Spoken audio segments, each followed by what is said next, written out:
Hello everyone. Today our topic is, you can see, Faraday's laws of electrolysis, that again in the chapter Electrochemistry for class 12. Now first we will see why this law was needed or what is the purpose of this law. So you know that whenever we perform electrolysis, it may be acidulated water or it may be a solution of a salt, then some reaction takes place at the two electrodes, cathode and anode. And there is always a change in mass that can be in the form of liberation of some gas, that can be in the form of deposition of some metal on the electrode surface, or the electrode material can itself undergo decay. For example, if you add copper anode, copper cathode and copper sulfate solution, then the anode continuously undergo decay, the copper undergo oxidation, become copper 2 plus and come to the solution, and the copper 2 plus in the solution that get deposited in the form of copper at cathode. So there is always a change in mass at the electrode when we perform electrolysis, and this is happening because we are passing some electricity through the solution. That means the quantity of electricity that is passed through the solution and the change in mass at the electrode in the form of liberation of gas or deposition of material or dissolution of material, that must have a quantitative relation, and that quantitative relation was given by scientist Faraday, that how much of current will produce how much of material or will dissolute how much of material. So we have two laws and then we have one combined form of the two laws. So the first law of Faraday of electrolysis is saying that the mass of a substance deposited or liberated or dissolved at electrode during electrolysis is directly proportional to the quantity of electricity passed through the substance. So for example, you take in this law, the substance, the electrolyte is constant. You take any particular electrolyte. For example, if I take a copper sulfate solution. So this is a copper sulfate solution. Here you have copper sulfate solution, and you pass some Q coulomb current to this solution. And if you have an electrode, suppose here you get W gram of copper deposited at cathode. Fine. Then what is the relation between this charge, between this current and the amount of copper that is deposited? That is given by this first law. It is saying that if you fix the electrolyte, then the amount of substance released in the form of gas or deposited on the electrode surface or dissolution from the electrode, that amount W gram, that is directly proportional to the amount of charge Q. So the law is saying that if you have a fixed electrolyte, the amount of substance W is directly proportional to Q for a fixed electrolyte. And you know, to remove this proportional sign we need a constant. So W equals to Z into Q, where Z is the proportionality constant. Proportionality constant.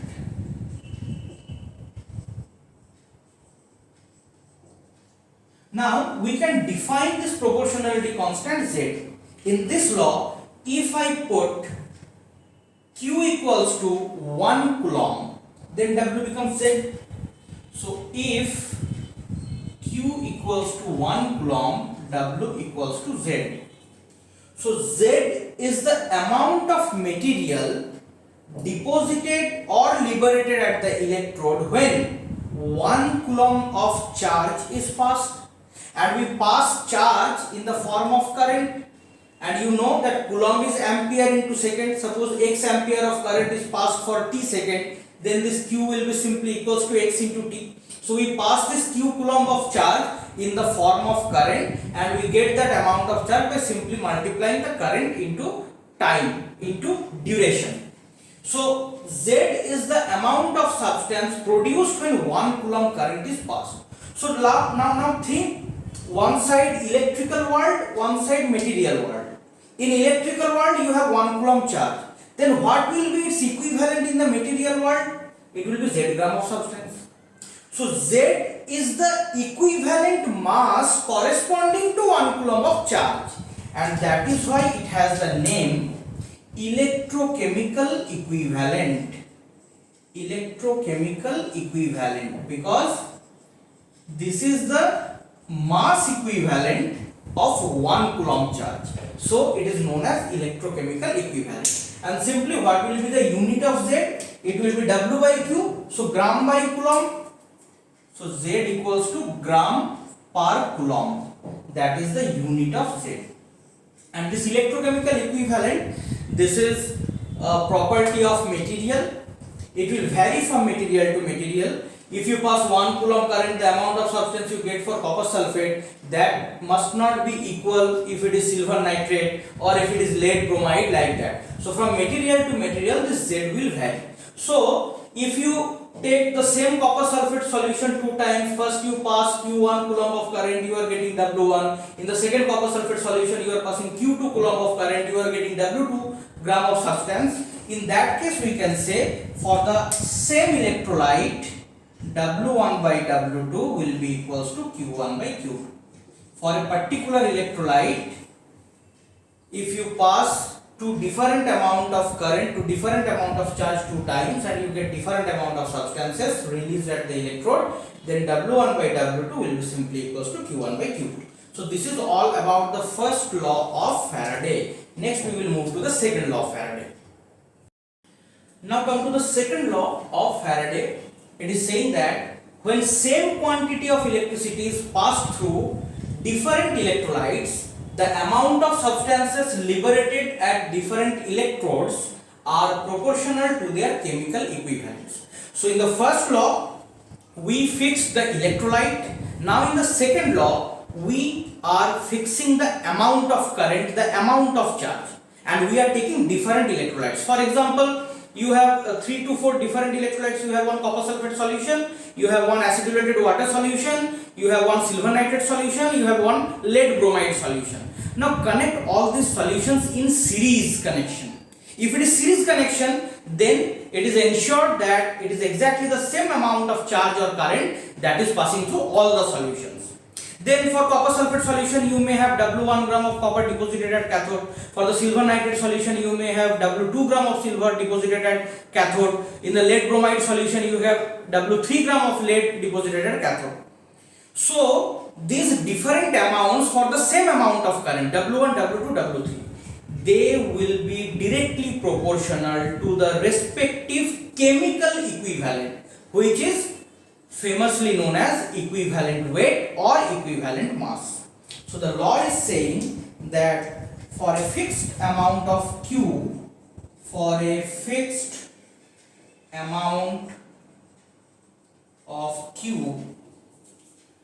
W varies with E, where E is the equivalent weight. We know how to calculate equivalent weight. Generally, for elements, it is atomic weight by valency. For ions, it is molar mass by charge. For acid, it is the molar mass by basicity. For base, it is the molar mass by acidity. For oxidant or reductant, it is the molar mass by number of electrons accepted or released by 1 mole. So these are the n factors that we learned in class 11 mainly for equivalent weight. So the law is saying that if you have different electrolytes but passing same amount of current, then the different amounts of substances released at their respective electrode, they will be directly proportional to their corresponding equivalent weight. So if you have two different substances, you are passing same amount of current or charge through the solution, through both the solution. For the first solution you get W1 gram substance, for the second substance you get W2 gram substance. So for the first substance, if the equivalent weight is E1, for the second substance the equivalent weight is E2. So simply W1 by W2 will be equals to E1 by E2. That is the thing about the second law of Faraday. Next we will combine first law and second law. Now we will combine the first law and second law. So from first law we have seen that W varies with Z W varies with Q, the amount of charge, if electrolyte is fixed, for a fixed electrolyte. So if you fix the electrolyte, obviously the equivalent weight will be also fixed.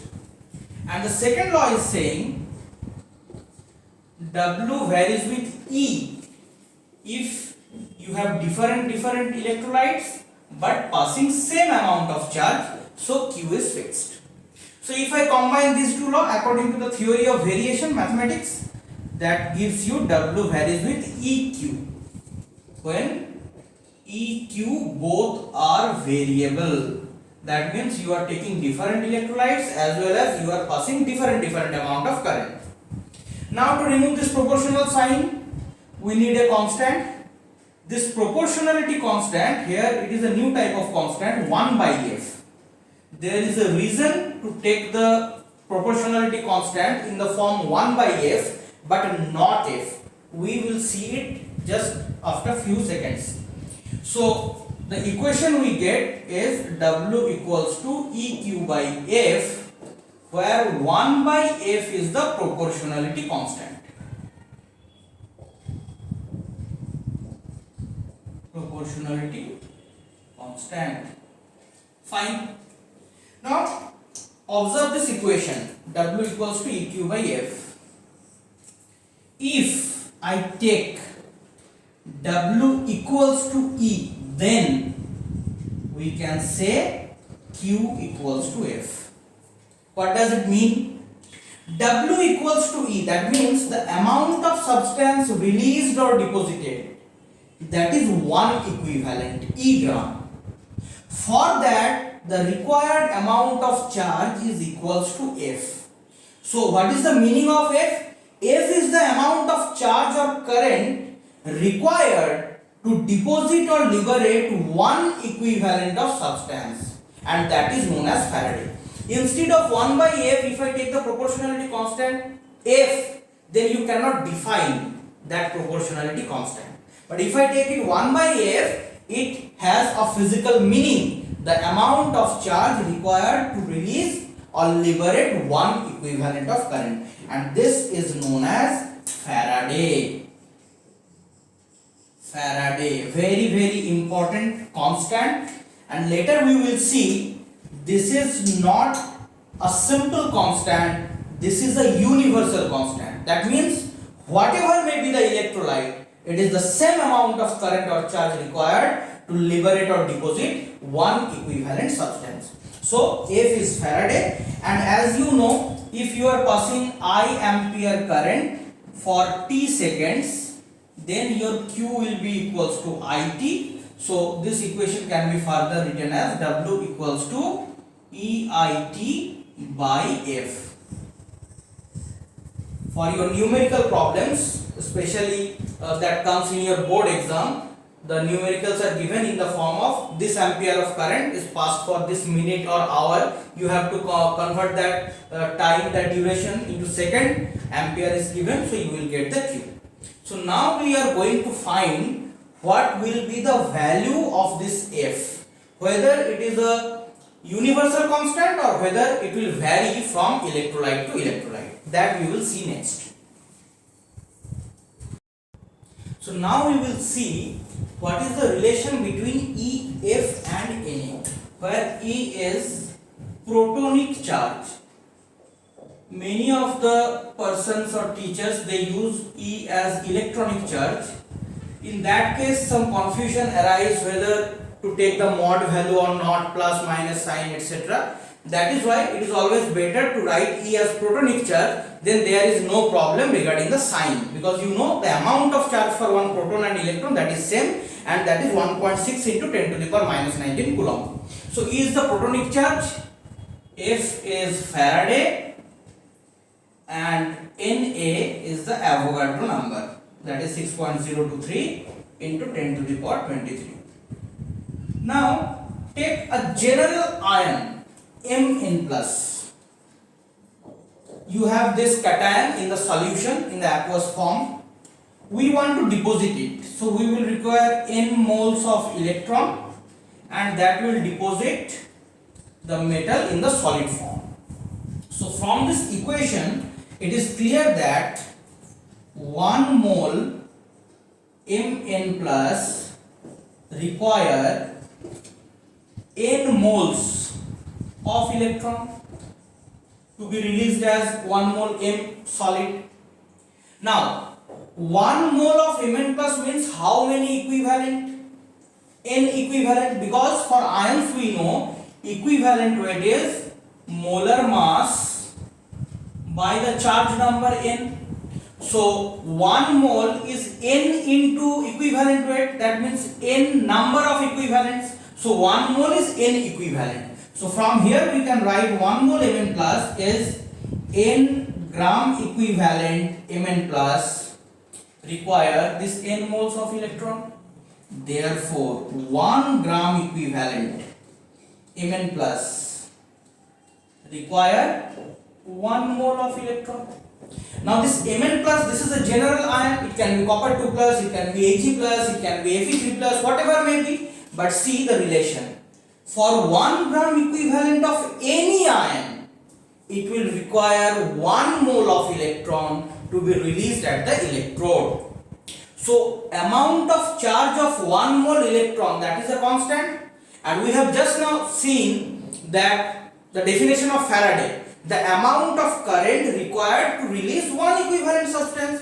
We have seen that if W equals to E, then Q equals to F, that we have seen from the combined law. So F is the amount of charge required to release one equivalent, and here we see to release one equivalent we need 1 mole electron. So therefore we can say F is nothing but 1 mole of electron. So we can say F is Avogadro number into the protonic charge. So Faraday, 1 Faraday, that is the charge equals to 1 mole of electron. So if you multiply it, 6.023 into 10 to the power 23, and protonic charge 1.6 into 10 to the power minus 19 coulomb, it will come around 96500 coulomb per mole. Coulomb is coming for the protonic charge and Avogadro number per mole. So the unit of Faraday is 96500 coulomb per mole. It comes around 96480, but if you take the exact value of this protonic charge up to 2 decimal or 3 decimal, it will be very close to 96500, and this value is easy to deal for the calculation. So we will take 96500 coulomb per mole as the value of Faraday. Now what type of numericals you generally expect from this part, that we will see some glimpses of that. Okay. So the formula we have seen from the combined law, that W equals to EIT by F. This is a very important formula for the numericals. And another we have already seen, that F equals to E into Na, and the value comes as 96500 coulomb per mole. So if you pass 1 Faraday current, that means if you pass 96500 coulomb of current, in that case, suppose in the solution you have Fe3 plus. So for Fe3 plus, one equivalent is 1/3 mole.